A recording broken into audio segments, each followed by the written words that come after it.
문재인 대통령이 박근혜 전 대통령 특별 사면을 결정하면서 74일 앞으로 다가온 대선에 새로운 변수가 추가됐습니다. 성탄절 여야 대선 주자들의 움직임도 함께 짚어보겠습니다. 두 분과 함께합니다. 박창환 장한대 교수, 이기재 동국대 겸임교수 자리하셨습니다. 어서 오십시오. 네, 안녕하세요. 네, 문재인 대통령 국민통합 그리고 포용을 강조하면서 박근혜 전 대통령의 특별 사면을 결정했습니다. 시기 그리고 대상을 두고 다양한 갑론을박이 벌어지고 있거든요. 일단 두 분은 어떻게 평가를 하시는지 간단한 총평을 먼저 들어보겠습니다. 먼저 박 교수님. 네, 일단 뭐 박근혜 전 대통령의 사면이 뭐 깜짝 발표였죠. 굉장히 보안 속에서 진행이 됐는데 지지층 이제까지 문재인 정부를 지지해온 촛불 혁명의 어떤 동력인 지지층들이 봤을 때는 일부 실망감이 있었을 것 같습니다. 이제 그럼에도 불구하고 지금 박근혜 전 대통령의 건강이 심상치가 않다라는 얘기가 있어요. 만약에 퇴임 이후에 박근혜 전 대통령의 건강이 악화될 경우에 그것에 따른 부작용도 굉장히 클 수 있는 점이 있고, 그리고 부동산 정책이라든지 이런 것들의 어떤 것으로 인해서 문재인 정부의 평가가 굉장히 다운돼 있는데 이런 속에서 안정적인 퇴임 이후에 어떤 어떤 모양새 이런 것들을 갖추기 위해서 전격적인 특별 사면을 한 거 아니겠느냐. 다만 만약에 이명박 전 대통령까지 다 포함해서 할 경우에는 지지층의 반발이 만만치 않을 겁니다. 특히나 노 전 대통령의 죽음을 떠올리게 하는 그런 면이 있기 때문에 그런 면에 있어서 다 사면 복권하기는 좀 어려웠을 거고, 형평성 차원에서 한명숙 전 총리라든지 이런 부분들이 좀 들어가지 않았을까 이렇게 평가를 하고 싶습니다. 지지층에 대한 이탈 이런 우려도 불가피하게 있을 수는 있지만 그럼에도 건강상의 고려, 다양한 부분의 고려가 있었을 것이다. 이런 분석을 해주셨는데 이 교수님 어떻게 생각하십니까? 국민통합 차원에서 박근혜 전 대통령을 사면한 거에 대해서는 그걸 그대로 받아들인다면 전 잘했다고 생각합니다. 그럼에도 불구하고 지금 이제 문제가 되고 있는 거는 왜 선거가 이제 대선이 이제 70여일밖에 남지 않은 상황에서 전직 대통령 사면을 단행하느냐. 이게 정치적인 그로 인한 어떤 파장 이 부분에 대해서 이제 이야기를 하는 것이고, 또 두 번째는 그 박근혜 대통령을 사면하면서 친노의 데모라고 하는 이제 한명숙 총리나 그다음에 통진당 사건으로 연루됐던 이석기 의원에 대해서도 역시 비슷한 조치들을 이루어졌고, 그 더 나아가서는 또 이명박 전 대통령 사면을 안 했단 말입니다. 이러다 보니까 여러 가지 정치적 해석을 하게 되는 거죠. 그래서 결론적으로 말씀드리면 야권에서는 이거는 선거를 앞두고 결국은 야권을 분열시키기 위한 고도의 전략적 사면 아니냐 이렇게 이제 평가를 하고 있다고 보여집니다. 그러니까 선거용 사면이 있었다. 정치적인 해석이 있었다라고 판단을 하신다는 거네요. 그렇죠. 원래 이제 올 초에 이제 이낙연 전 총리, 그러니까 당시 이제 후보였죠. 그러니까 이제 대통령에게 이제 사면을 건의했는데 내부의 반발로 이제 받아들여지지 않았지만, 그 당시에도 저희들이 여러 가지 평론을 하면서 저도 그렇게 얘기를 했는데, 저는 광복절이든 성탄절이든 특사를 할 것이다라고 저는 예측을 했습니다. 그때 그 말씀드리면서 결국은 대선에서의 지지율이다. 박붕의 승부를 가져가게 되면 어떤 카드든지 써야 되고, 그때 청와대가 쓸 수 있는, 문재인 대통령이 쓸 수 있는 카드 중에 하나가 박근혜 대통령 사면 카드다. 그것은 사면을 통해서 박근혜 대통령이 밖으로 나왔을 때 이루어질 수 있는 정치적 상황 변화가 워낙 다양한 경로일 수 있기 때문에, 물론 이게 반드시 이재명 후보, 그러니까 민주당에 유리하게 작용할 것이라고는 확신은 없습니다. 그럼에도 불구하고 어떤 정치적 변화가 생길 수밖에 없는 그런 환경을 조성할 수 있기 때문에 언제든 쓸 수 있는 카드였다 이렇게 생각하고, 결국은 이제 이번에 성탄절 특사로 그 카드를 좀 썼다고 생각합니다. 이게 사실 문재인 대통령이 5대 중범죄자에 대해서는 사면을 하지 않겠다. 그리고 국민의 동의가 필요하다, 공감대 형성이 필요하다, 이런 부분을 두 가지의 이제 전제 조건으로 그동안 계속 이야기를 해왔기 때문에 이번 같은 경우에는 이 두 개 다 여기에 해당하지 않는데도 불구하고 사면을 하다 보니까 야권 혹은 이제 반대하는 시각에서는 그래서 선거용 사면이 아니겠느냐 이런 이야기를 하고 있거든요. 저는 뭐 선거에 영향을 미치기 위해서라기보다는 예. 오히려 퇴임 이후를 더 문재인 대통령이 생각한 거 아니냐. 지금 사실 여당의 대선 후보가 요구를 하는데도 불구하고 추경이라든지 전국민 재난지원금을 하지 않고 있는 것도 본인이 어떤 재정을 갖다가 최대로 악화시켰다라고 하는 그런 그 사후에 어떻게 퇴임 이후의 평가로부터 좀 벗어나기 위해서라고 저는 생각을 하거든요. 예. 자, 그런 점에서 놓고 본다면 문재인 대통령이 지금 퇴임 이후에 어떤 그 안정적인 퇴임 이후를 위한 수순을 갖다가 밟고 있는 거다. 지금 예. 문재인 대통령이 저는 뭐 대선에 개입하고 안 하고가 더 중요한 게 아니라 오히려 일관성 있는 좀 경제 정책을 좀 아름답게 마무리하고 5년간의 국정 운영을 좀 마무리하는 데 초점이 있다고 봐요. 그렇게 놓고 본다면 박근혜 전 대통령 같은 경우에는 뭐 지금 이번 대선도 그렇지만 진영 대결이 이번 정부에서도 많았지 않습니까? 이런 부분들을 좀 완화시킬 수 있다. 그리고 뭐 일각에서는 이석기와 한명숙을 위해서 박근혜 전 대통령을 끼워 넣게 했다 그러는데 예. 저는 그 정도 무게감은 아니라고 봐요. 아, 그래요? 박근혜 전 대통령 사면의 무게감은 굉장히 큰 겁니다. 왜냐하면 이거는 문재인 대통령이 쉽사리 결단할 수 있는 문제가 아니에요. 그 정도로 지지층의 반발을 우려하면서 그것을 갖다가 달래기 위해서 한명숙 카드가 들어간 거지. 저렇게 해서 앞뒤가 바뀐 문제고 대선보다는 본인의 어떤 그 국정 마무리 그리고 결자 해지 이런 차원에서 퇴임 이후를 생각한 정치적 결단이다. 이렇게 보는 게 좀 맞다고 봅니다. 대통령은 정치적인 고려가 없었다고 하더라도 대선 시기인 만큼 정치적인 영향은 불가피할 것 같거든요.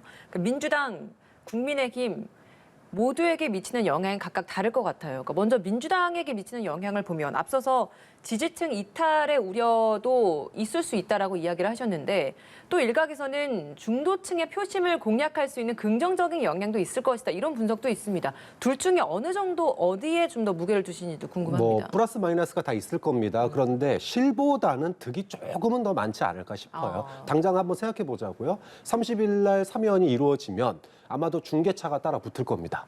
그러면서 그 장면이 생중계가 될 텐데 그런 국민들, 그걸 바라보는 국민들, 특히나 보수 지지층의 국민들에게 이재명 후보는 아마 굉장히 대대적인 대통합 분위기를 만들 거예요. 대통합 분위기를 만들면서 어떤 심판론, 투쟁 이런 대선이 아니라 국민을 화합되고 지금 경제를 살려야 되는데 집중해야 될 거 아니냐 이러면서 자신에게 유리한 국면으로 끌고 가기 위한 선거운동을 할 겁니다. 그 장면은 굉장히 이재명 후보에게는 좀 도움이 될 수 있는 뭐 결코 마이너스는 아니죠. 근데 이재명 후보는 그동안 사면에 계속 반대를 해왔잖아요. 그렇죠. 그런 측면에서 예. 지지층의 반감이 있겠지만 예. 지금 이재명 후보가 대선 승리를 위해서 중도 확장성을 가져야 된다는 거 하는 거에 대해서 지지층, 진보 지지층이 반대할 수는 없는 상황이거든요. 그렇게 놓고 본다면 결국은 진보 지지층이 어디 안 간다. 이렇게 놓고 본다면 사면을 전후해서 어떤 그 대통합이라고 하는 명분을 가지고 중도 확장성을 노릴 가능성이 굉장히 높죠. 그러니까 단기적으로는 지지층의 이탈이 어느 정도 있을 수는 있지만 장기적으로 봤을 때는 중도 표심 공략에 오히려 더 긍정적인 효과를 볼 것이다. 이렇게 분석하셨는데 동의하십니까? 네, 저도 동의하고요. 이게 좀 양면성이 있잖아요. 어쨌든 간에 이제 박근혜 대통령을 사면하면 이제 그 여권 내에서의 강성 지지층은 이제 반발을 하겠지만 이거에 대해서 중도층이라든가 어떤 일부 보수층은 그래도 문재인 대통령이 마지막에는 그래도 국민 통합 차원에서 지금 아파서 병원에 있는 대통령을 꺼내줬다 이런 이제 마음을 갖게 된다는 거죠. 그러면서 어쨌든 문재인 대통령의 통합에 대해서 인정을 하게 되기 때문에 중도층 그러니까 이 적극적 지지층의 이탈에 대해서는 문재인 대통령이 스스로 다 감내를 하고. 그러니까 그 부담을 이재명 후보한테 안 주는 거죠. 문재인 대통령이 다 결자의 차원에서 해결을 자기가 이제 문제의 핵심, 그러니까 자기가 그걸 결단을 한 것을 이제 받아들여 주는 것이고, 그 다음에 예. 이제 그 다음에 이제 그 국민 통합이라든가 어떤 그 여러 가지의 정치 활동에서 폭을 넓게 해준 측면에서 이재명 후보에게 길을 열어줬다 이렇게 볼 수 있을 것 같습니다. 오히려 이제 이재명 후보에게는 이번 문 대통령의 결정이 힘을 실어줄 수 있는 앞으로 행보에 좀 더 어떤 중도표 확장에 동력을 실어줄 수 있는 역할이 됐을 것이다. 이렇게 보신다는 거네요. 그렇죠. 그리고 이제 이재명 후보 입장에서는 지금 뭐 어차피 그 계속 이제 그 사면에 대해서 반대를 해왔기 때문에 그러니까요. 본인은 뭐 그런 일관성을 유지하면서 동시에 뭐 청와대가 대통령의 이제 결정에 대해서는 존중한다 이런 입장을 표현했지 않았습니까? 네네. 그래서 본인의 부담을 덜면서 동시에 여태 보수층이나 중도층에 다가갈 수 있는 오히려 청와대가 기반을 깔아줬다고 보기 때문에 저는 예. 이거에 대해서 뭐 이재명 후보하고 전혀 상의 없이 대통령의 결단만으로 했다고 저는 생각을 하지 않습니다. 이런 건 당연히 여당의 후보하고 저는 물밑 접촉 통해서 이야기를 했을 그래요? 것이다 이렇게 추정합니다. 알겠습니다.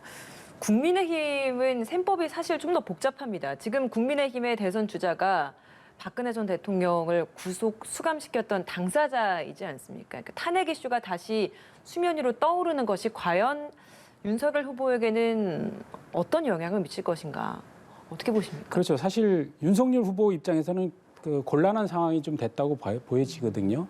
우선은 지금 대선이 이제 70여일밖에 안 남았는데 어쨌든 국민의힘 진영에서는 탄핵의 기억이 소환되는 거에 대해서 결코 좋은 건 아니거든요. 예. 그러니까 중도층이라든가 우리가 공략해야 되는 중도층 입장에서는 그 당시 어떤 여러 가지 정황, 상황들이 뭐 소위 얘기해서 적폐라고 얼마나 공격을 당했습니까? 그런 것들이 다 연상되어질 것이고 그런 부분에서 중도층의 민심 위반 이런 게 생길 수 있는 우려.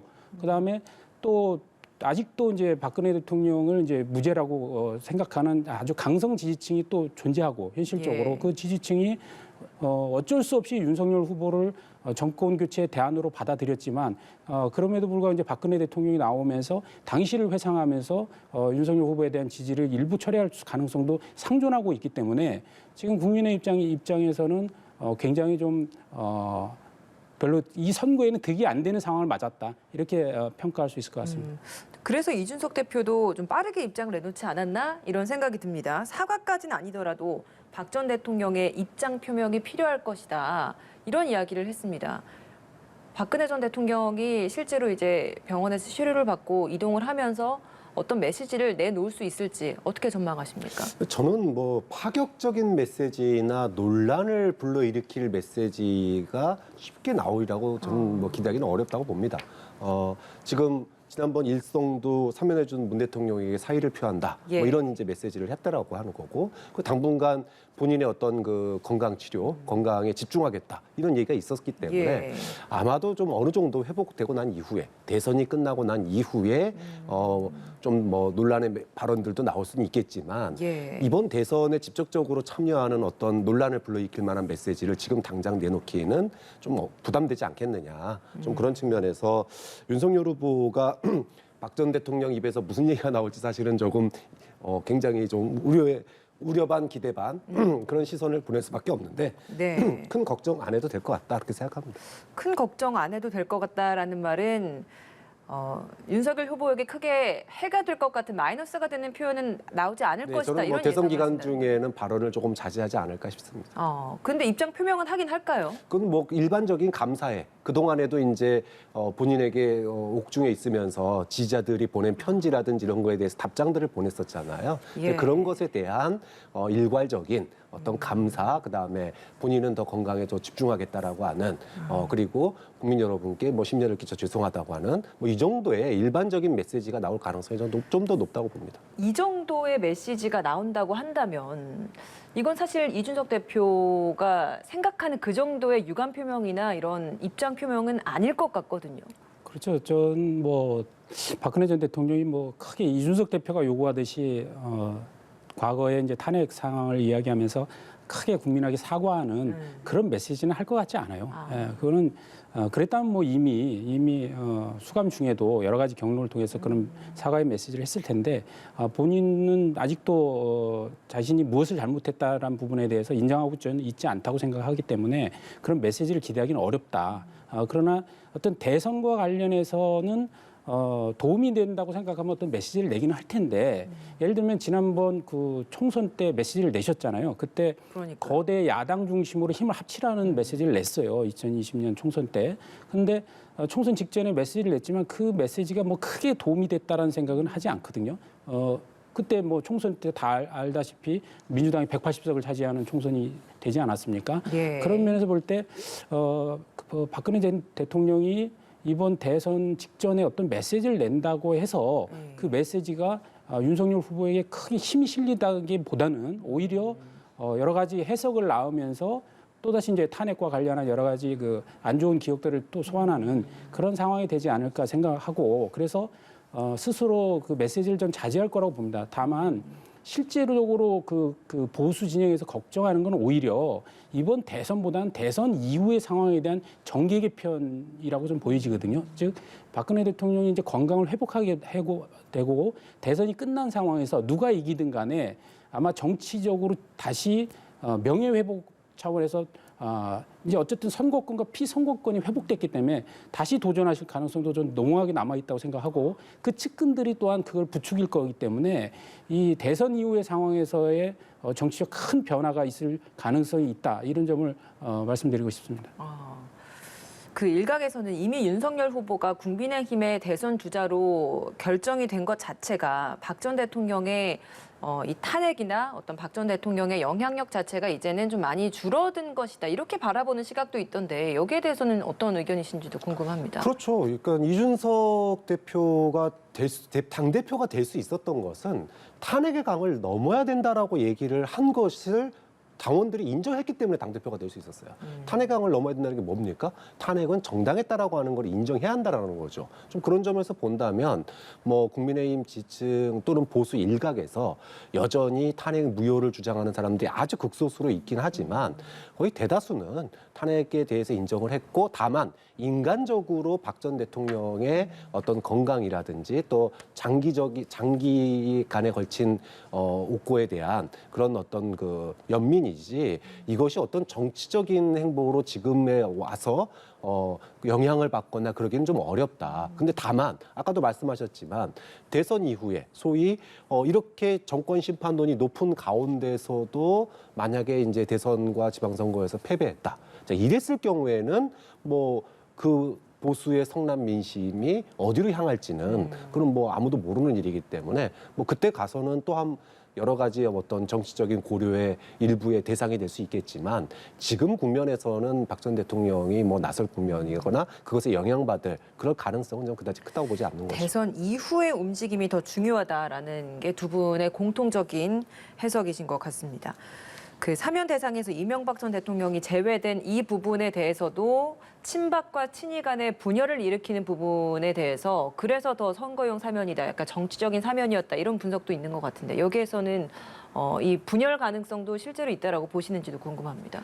그러니까 뭐 이명박 대통령을 사면하지 않았기 때문에 보수 진영에서 뭐 친박의 갈등이 생기거나 그런 요소는 거의 없습니다. 그건 없고 다만 이제 그 보수 이제 국민의힘 쪽에서 얘기하는 것은 왜 그 이명박 그 전 대통령에 대해서는 사면하지 않느냐. 사실 그 어떤 사면의 기준 자체에 대한 이제 문제 제기를 하는 거죠. 예를 들어서 뭐 그 박근혜 대통령이 22년형이었고 뭐 이명박 대통령이 17년형이었지 않습니까? 형으로 봐도 더 작고 물론 이제 박근혜 대통령은 지금 4년 9개월 형을 살았지만 이명박 대통령이 한 2년 1개월 살았거든요. 근데 형 확정으로 이렇게 비율을 보면 뭐 거의 비슷한 수준의 형량을 지금 그 채운 것이고 그다음에 나이 건강의 문제만 봐도 이명박 대통령 80이 넘고 박근혜 대통령보다 11살이나 많은 상황이고 역시 건강이 안 좋아서 수차례 지금 병원에 지금 입원을 했었기 때문에 좀 내보내려면 좀 같이 내보냈어야 되지 않느냐 이런 얘기를 당연히 하는 것이고 그거로 인해서 뭐 어떤 그 보수 진영을 갈라치기 했다기보다는 약간 혼란을 좀 줄 수는 있다 이런 생각이 들고 그리고 저는 뭐 우리 박창환 교수님 말씀대로 예. 어떤 이명박 대통령을 내보내지 않고 뭐 박근혜 대통령만 내보내서 나중에 뭐 김경수 도지사 뭐 내보낼 때 내보내려고 하는 거 아니냐 이런 건 좀 과한 좀 상상력이라고 생각은 하는데 그래요?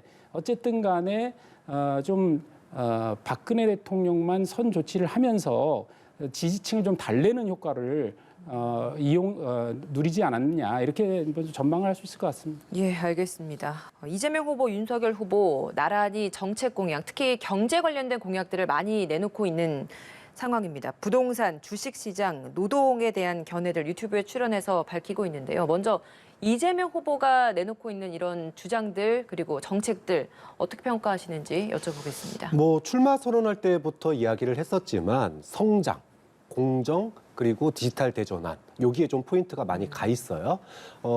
사실 그 민주당 출신 후보 중에서 성장을 얘기한 경우가 별로 없었는데 이제 코로나로 경제 위기 상황을 겪다 보니까 성장에 굉장히 포인트가 있다. 우리가 주식 주가를 뭐 5천으로 얘기한다 그러면 굉장히 이제 네. 경제 성장이 반영돼야 되는 부분이니까 얼마만큼 성장을 갈구하고 있는지 이런 부분들을 좀 볼 수 있는 면이 있는 것 같고요. 뭐 부동산과 관련해서는 뭐 이재명 후보도 이제까지 일관되게 얘기를 했지만 문재인 정부의 정책에 대해서 특히나 이제 부동산 관련 세제 완화 이 부분에 대해서 얘기하고 있고 또 공급 확대 이 부분은 뭐 윤석열 후보랑 크게 방법의 차이는 조금 있을지 모르지만 진단 대책 이 부분에 있어서는 좀 공이 좀 비슷한 면이 있다 이렇게 평가를 할 수 있겠습니다. 예. 이 교수님도 한 말씀 해주시죠. 그렇죠. 그러니까 지금 이재명 후보는 확실히 그 문재인 정부와 이제 차별화 전략을 계속 밟아가고 있다고 보여지고요. 그래서 뭐 부동산 관련해서도 이미 그 공급 위주 정책으로 하지 못한 것이 실패를 가져왔다, 정책적 오류였다라고 이미 얘기를 했고, 그다음에 정부가 이제 추경과 관련해서 재정 정책을 적극적으로 펴야 되는데 문재인 정부가 그렇게 하지 않은 것에 대해서 또 차별화 전략을 택했고, 그리고 최근에는 또 코로나에 대한 이제 방역 평가까지도 지금 정부가 한 일이 없다라고 강하게 비판을 하면서 오늘도 이제 지금 코로나 관련 이제 시설에 가서 이제 또 행보를 이어가고 있는데 네. 그러면서 동시에 지금 이제 그 경제 정책과 관련해서도 성장 위주의 정책을 지금 얘기하고 있는 거거든요. 그래서 이제 주식 시장을 이제 그 자본 시장을 키우겠다라고 얘기하고 있고 국민연금도 적극적으로 주식에 더 투자를 하도록 확대하겠다 이런 얘기를 했고 그다음에 또 가상자산에 대한 얘기도 했어요. 그러니까 가상자산 관련해서는 문재인 정부에서는 소위 얘기해서 금융위원장이 문재인 정부에서 뭐 가상자산은 자산도 아니고 화폐도 아니고 어른들이 젊은 사람들을 가르쳐야 된다 이렇게까지 얘기하면서 젊은 층의 반발을 불러왔던 건데 그에 대해서 이제 자산으로서 인정해야 된다라고 주장을 하고 있고 이래서 그런 면에서는 지금 확실하게 차별을 해 가고 있다. 이것들이 과연 국민들에게 어느 정도 반영이 될 것인지, 즉 이재명은 다르다라고 받아들여질지 아니면 선거 시기니까 저렇게 얘기하는 것이고 결국은 뭐 민주당의 본질이 바뀌겠느냐, 과거 뭐 분배 정책 위주로 했던 것이 바뀌겠느냐, 그래서 그런 비판을 받게 될지 그거는 이제 추후에 결국 유권자의 판단을 통해서 가름될 것으로 보입니다. 예, 윤석열 후보는 부동산 세제 합리화를 해서 다주택자들 물량이 시장에 나올 수 있도록 해야 한다. 이렇게 이야기를 하고 있습니다. 네. 윤석열 후보의 공약들은 어떻게 보시는지? 뭐 일단은 뭐 문재인 정부의 부동산 세제 또는 이제 정책에 대해서 성토하는 분위기가 이제 일반적인 윤석열 후보의 기조가 되겠습니다. 아까 말씀하신 대로 부동산 세제 완화 이 부분은 아주 강력하게 얘기를 하고 있고 그리고 공급 확대도 계속 이제 주장을 하고 있습니다. 이렇게 놓고 본다면 국민들이 문재인 정부의 부동산 정책으로 인해서 받은 그런 부동산 폭등에 따른 여러 가지 피해들, 부담들 네. 이런 부분들에 대해서 좀 집중적으로 공략하고 있다 이렇게 볼 수 있는 거고 오늘 최저임금하고 52시간에 대해서 얘기를 했는데 이 부분은 뭐 이해는 갑니다. 자영업자와 중소상공인들을 좀 집중 공략하겠다 이런 차원에서의 얘기는 이해는 가는데 최저임금이 양극화 대책 전략도 아니고 그리고 법규와 도덕으로 강제한 것도 아닙니다. 예. 최저임금은 인간의 최저 생계비를 인간으로서의 존엄성을 유지하기 위한 최소한의 생계비를 정하는 겁니다. 이거를 갖다가 경제 논리하고 맞물려 가지고 바라본다. 그러면 굉장히 윤석열 후보가 며칠 전까지 나는 노동자 편이다라고 얘기를 했었는데 과연 이게 경제 논리하고 연관시킬 수 있는 얘기인가? 네. 그런 점에서 좀 또 하나의 논란되는 발언이 될 수 있다라는 점에서 조금 좀 쟁점이 될 수 있는 발언인 것 같습니다. 예.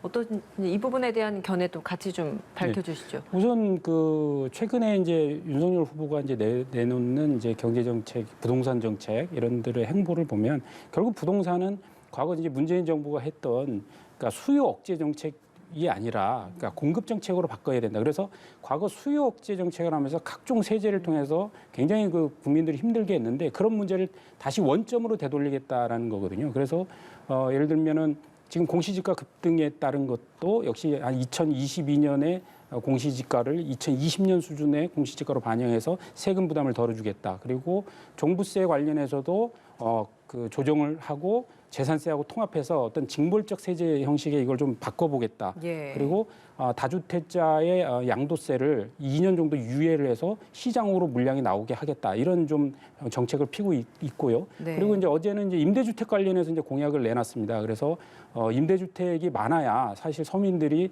주거의 안정성을 갖고 있을 수 있기 때문에 공공임대를 1년에 한 10만 원 정도를 해서 한 50만 원 정도를 공급하겠다는 거 하나 하고, 그다음에 민간 역시도 임대를 많이 공급할 수 있도록 그 저가의 임대 아파트를 공급할 경우에는 세제 혜택 등을 좀 주겠다. 네. 이런 얘기도 했고요. 그리고 더 나아가서는 어떤 취약층, 정말 어려운 고시원이라든가 이런 비닐하우스나 이런 아직도 그런 한계 상황에서 주거를 살고 있는 분들에 대해서 어떤 그 임대 보증금에 대해서 무이자로 지원을 할 거고, 주거급여 같은 경우도 대폭 확대하겠다. 이런 아주 서민들의 주거복지와 관련한 정책도 많이 내놓았습니다. 그래서 네. 그런 면에서는 준비가 좀 잘 된 것 같고요. 그리고 이제 박 교수님이 얘기했던 이제 최저임금 부분은 그런 것 같습니다. 그러니까 윤석열 후보가 얘기했던 거는 이미 이제 대기업이나 큰 회사에 다니는 사람은 최저임금의 대상이 아니다. 그런 사람들이 이미 돈을 많이 받고 있고, 최저임금을 받는 사람들은 작은 이제 중소상공인에 이제 속해 있는 근로자들일 텐데, 이 분들은